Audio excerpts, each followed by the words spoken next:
Minisitiri Nduhungirehe yanyomoje ibinyoma byanatangajwe na Perezida Ndayishimiye w'u Burundi.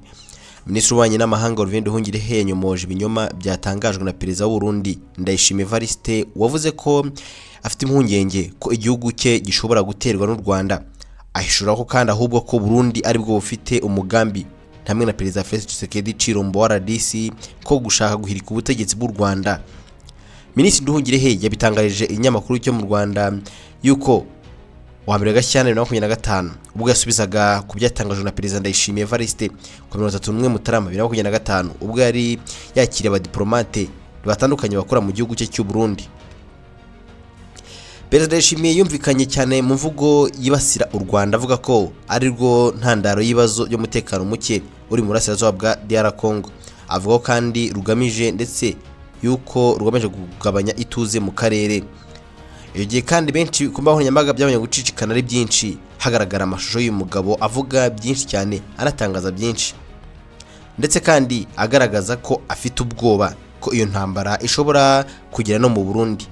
Yaragize ati, muzi ibiri kuba mwese hano mu karere, kuki mucecetse? Ese mu muryango mpuzamahanga ntabwo ubona ko ingaruka zishobora kuba ndetse no kugaruka zigomba kuba mbi? Ndababwira ko niko bimeze gutya, intambara iza gukwira mu karere hose kandi aza gukara cyane. Niba u Rwanda rukomeje gukora ibi bikorwa byo kugaba ibitero ku butaka bw'igihugu cyacu, ndabizi ko izagera no mu Burundi, kuko u Rwanda rwatangiye gutoza abasore b'impunzi rubaha intwaro, ubu ngubu rwatangiye kubereza mu ntambara muri Congo. Umunsi byageze mu Burundi ntabwo tuzabyemera. Perezida Ndayishimiye kandi yatangaje ko ibingibi ari nko kwikuraho igitutu cya bamwe mu Barundi barimo abatavuga rumwe n'ubutegetsi na societe civile batahwemye kugaragaza ko badashyigikiye icyemezo cya leta ye cyo kohereza ingabo muri RDC kujya gufatanya urugamba na Wazalendo FDLR FARDC kurwanya ndetse M23. Minisitiri Nduhungirehe yavuze ko ibyatangajwe na Perezida Ndayishimiye bitandukanye cyane n'ukuri, kuko u Burundi bwohereje ingabo muri Repubulika Demokarasi ya Kongo kujya gufasha ubutegetsi bwa Perezida Tshisekedi mu mugambi wo gukuraho ubutegetsi bw'u Rwanda. Yagize ati, u Burundi bwohereje ingabo muri Kongo gufasha Perezida Tshisekedi muri gahunda ye yo kurwanya M23, ariko na gahunda yo gushaka gutera u Rwanda no guhirika ubutegetsi i Kigali. Ibyo ngibyo rero muribuka ko Perezida Tshisekedi yabivuze inshuro nyinshi ku myaka ibiri ishize yuko azatera u Rwanda. Yavuze muri 2022 ko yiteguye gufasha urubyiruko rw'u Rwanda guhirika icyo yise regime diabolique y'i Kigali. Arakomeza no kwiyamamaza muri buke ikiganiro yakoze Ukuboza 2023, aho yavuze ko agatero gato cyane kose uko kaba kangana kwa M23 ngo azahita asaba imitwe yombi inteko yo guhura kugira ngo mubasha bwo gutera u Rwanda, kandi ngo azarasa i Kigali atagombye gushyira abasirikare ku mpaka w'u Rwanda na Kongo. Murabyibuka byose. Yarakomeje agira ati, ngiye rwose n'ibitutsi byinshi no ku itariki ya 17 Ugushyingo umwaka ushize, aho yari muri ntara ya Katanga, aho yahuye n'abayobozi ba gisirikare n'abagisivili, ababwira ko nibamwemerera guhindura itegeko nshinga manda ye nshya azayikoresha mu guhirika ubutegetsi bw'u Rwanda.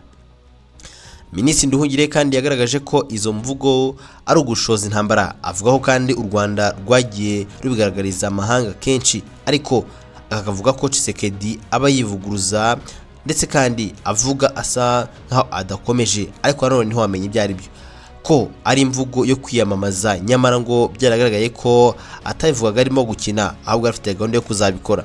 Ibi byose byagiye bitangazwa nyuma y'izi mvugo zagiye zigaragara nyuma y'ibyose by'abayobozi bombi, ya Perezida Tshisekedi ndetse na Ndayishimiye.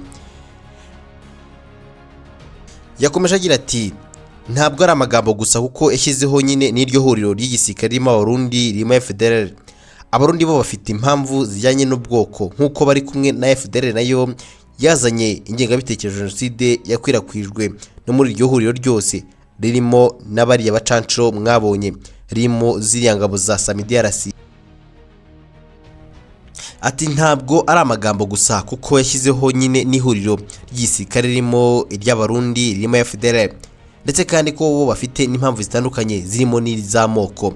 Abo ni Abarundi, ariko nanone bari kumwe na FDLR nayo yazanye ingengabitekerezo ya Jenoside iyikwirakwiza no muri iryo huriro ryose, arimo ni nariho harimo n'abarabacancuro mwabonye. Ariko nanone ririmo na ziriya ngabo za SAMIDRC zivuga ngo baje nk'abagarura amahoro, ntabwo ari byo rwose. Hanyuma se hakabamo na za wazalendo, uwo ni Nduhungirehe. Hanyuma n'ikindi yagaragaje ko mu ntambara iheruka ya Goma intwaro rutura zari ziri ku mupaka w'u Rwanda, ndetse hari n'abasirikare b'iryo huriro ba FARDC bafashwe batanze amakuru y'uko intambara ku Rwanda yari iri hafi, ko atari gutera M23 ahubwo ko intambara mu Rwanda yari hafi rwose.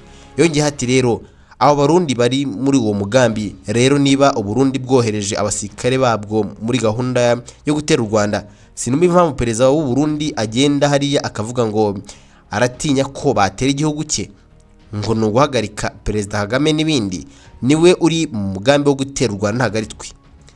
Ikindi Minisitiri Nduhungirehe kandi yagarutseho ni umuvugo y'uko Perezida Ndayishimiye ko abasirikare b'Abarundi bagiye muri RDC kurwanya imitwe yitwaje intwaro, agaragaza ko atari ukuri kuko izo ngabo zagiye gukorana na FDLR kandi nawe n'iri mitwe yitwaje intwaro mo wazalendo n'abandi benshi.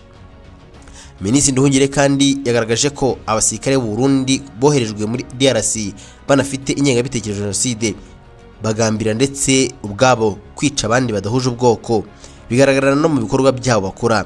Ati nabitangira n'urugero ku itariki ya 23 Ukwakira 2023 hari iyi mitwe ya Nyatura wazalendo bafatanyije na FARDC batwitse inzu 300 z'abatutsi b'abanyekongo mu mudugudu witwa Nturo muri teritwari ya Masisi. Ibyo ngiye byabaye izuba riva ku mugaragaro. Abarundi rero bari bahagaze aho ngaho ku musozi hejuru babirebera, ntacyo bakoze, kandi bo b'abatutsi b'abanyekongo babahungiyeho banga kubakira, ahubwo na nyuma yaho hari amasasu n'ibisasu byaguyeyo. Rero ibyo ngibyo bigaragaza yuko abasirikare b'Abarundi baje bafite iyo ngengabitekerezo jenoside ndetse yo kurimbura abatutsi b'abanyekongo. Minisitiri Nduhungirehe kandi yashimangiye ko Perezida Ndayishimiye yabeshye. Ati rero ntabwo numva ukuntu Perezida Ndayishimiye abirenga akavuga ko ikibazo ari u Rwanda, ikibazo ari Perezida Kagame, kandi bigaragara ko Abarundi badafite gusa umugambi wo guhirika ubutegetsi bw'u Rwanda babinyujije muri ririya huriro rya gisirikare, ahubwo banafite ingengabitekerezo ya jenoside yo kurimbura abatutsi b'abanyekongo bakabamaraho.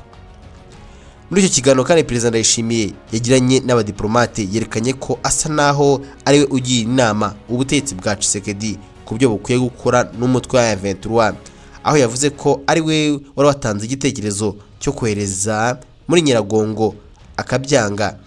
Umutwe wa M23 murabyibuka ko byabaye nyuma yo kohereje ndetse n'abantu bagiye bagasango ngo bagenzure barebe uko bimeze. Avuga ko yajyanye abantu be bakajya kura muri Rumangabo, ubundi asaba ubutegetsi bwa RDC kwakira ndetse no guhohereza M23 kugira ngo bahabe ndetse hanabere ibiganiro. Byose yarabivuze. Nuko Nduhungirehe yavuze ko agira inama ubutegetsi bwa Tshisekedi, nubwo yagaragaje ko ibi byose ubutegetsi bwa RDC bakomeje gushimangira ko budateze kuganira n'umutwe wa M23, ari nayo mpamvu yongeye kubura intwaro ikarwana urugamba yita ari rwo kurengera abaturage ba RDC, by'umwihariko abavuga Ikinyarwanda batotezwa n'ubutegetsi bwa Tshisekedi. Ibi byose nibyo Nduhungirehe yatangaje anyomoza ibyo Ndayishimiye yatangaje, dore ko Ndayishimiye ku mbuga nkoranyambaga hose yiriwe acicikana yumvikana mu ijwi rye avuga ko u Rwanda rufite gahunda yo gutera Ndayishimiye rwose. U Rwanda rufite gahunda yo kuntera, ubutegetsi bwanjye bagiye kubuvanaho, byinshi bivugwa cyane yuko batazabyemera. Byose yarabyumvise abivuga ku karubanda yuko afite ubwoba yuko igihugu kizaterwa, ngo bivuze mbere yuko Abarundi babyumva ngo umuryango mpuzamahanga ugira icyo ukora. Byose rero Nduhungirehe yabagarutseho. Ni mu gihe M23 yahamagariye leta ya RDC ibiganiro byo gushakira hamwe icyabageza ku mahoro arambye. Ihuriro FC M23 ryatangaje ko rishishikajwe n'inshinga ndetse yo gushaka ibiganiro ndetse n'ibiganiro hamwe yewe na FARDC ndetse na Tshisekedi n'ubutegetsi bwe bwose bashyize hamwe agashaka igisubizo cy'intambara kirambye.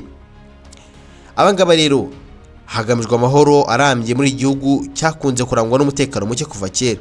FC yabitangaje ku itariki ya 1 Gashyantare 2025 mu itangazo. Umuvugizi wayo mu bya politiki Lawrence Kanyuka yanyushije ku rubuga rwa X.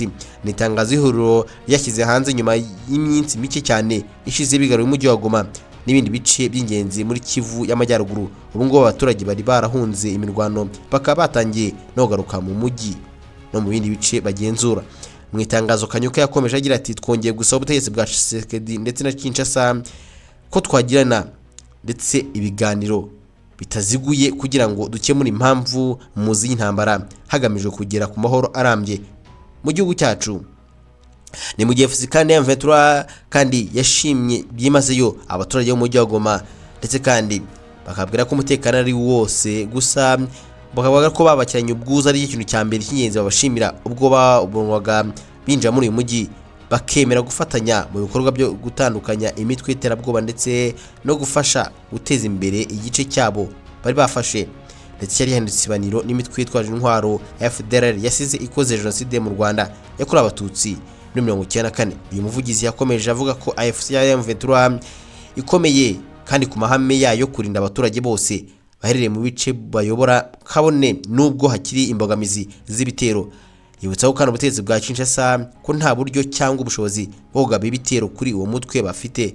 Kanywa kandi arakomeza agira ati turasaba abaturage gukomeza imirimo yabo ya buri munsi nk'uko bisanzwe batuje ndetse ntacyo bikanga. Ubutegetsi bwa Kinshasa ubu ngubu ntibuhirahire cyangwa se buhirahire bwibeshya bwa ibitero buzirengera ingaruka zose bizateza. Bivuze ko bisa nkaho AFC ya M23 yatangaje ko ifite umutekano uhambaye.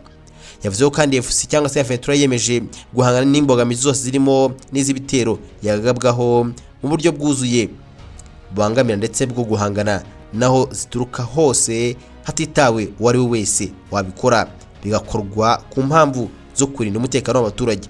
Uyu mutwe kandi wibukije ko abo ihuriro ry'ingabo za FARDC, polisi, wazalendo bakihishe mu bice bitandukanye kurambika intwaro bakazikusanyiriza kuri stade de unité, bakazikuraniriza hamwe ubundi bose bakaza bakitanga.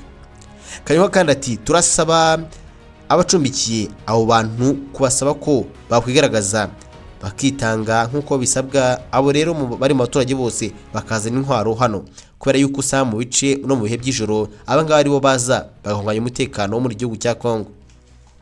Ingingo yo kuganira na M23 isa n'itumvikanwaho neza mu matwi y'ubutegetsi bwa Kinshasa burangajwe imbere na Felix Tshisekedi, kuko inshuro nyinshi yabyamaganiye kure agaragaza ko atazigira agana n'uyu mutwe habe na rimwe ngo no witerabwoba.